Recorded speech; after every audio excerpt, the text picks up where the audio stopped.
The Soviets tested prototypes of a new T-34 tank on the Mannerheim Line in the Karelian Isthmus after the Winter War in 1940. The tank proved to be superb, and it was decided to start manufacturing immediately. 4 very important factors were combined in this tank: good off-road mobility, high speed on the road, strong and well-shaped armor, and effective armament. T-34 tanks were the Red Army's key in terms of the victory over the Germans in 1941 through 45. After the war, T-34s were manufactured in several Soviet overpowered countries. Altogether, some 100,000 T-34s have been manufactured, and is the world's most produced tank. In the summer of 1941, the Finns destroyed some T-34 tanks in the Karelian Isthmus. On the 2nd of October, Finnish tankers, Lauri Heino, among others, captured the first intact T-34 and introduced that one immediately. There was a man among the tankers who had been working on a tugboat called Sotka. Seeing the T-34s passing hard and swinging on the terrain, he noted that the T-34 moves like a pochard, Sotka in Finnish.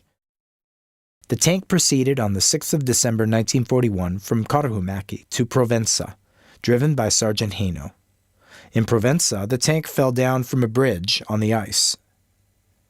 When the Soviets blew up the dams of the Stalin Canal, the flash flood inundated the tank, but it was rescued after the flood. After the breakout of the Continuation War in 1941, the Soviets deployed T-34s on the front against Finland.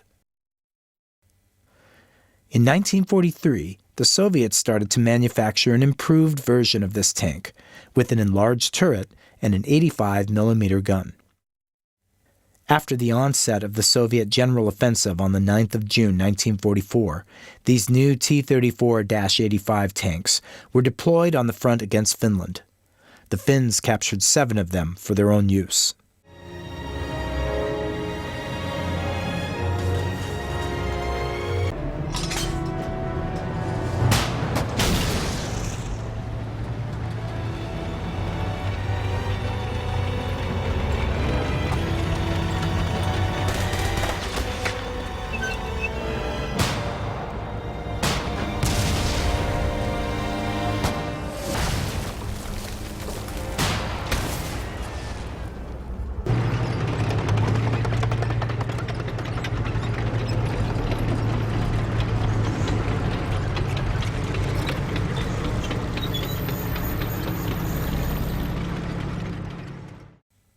The tank on display is one of those 7 manufactured in 1944.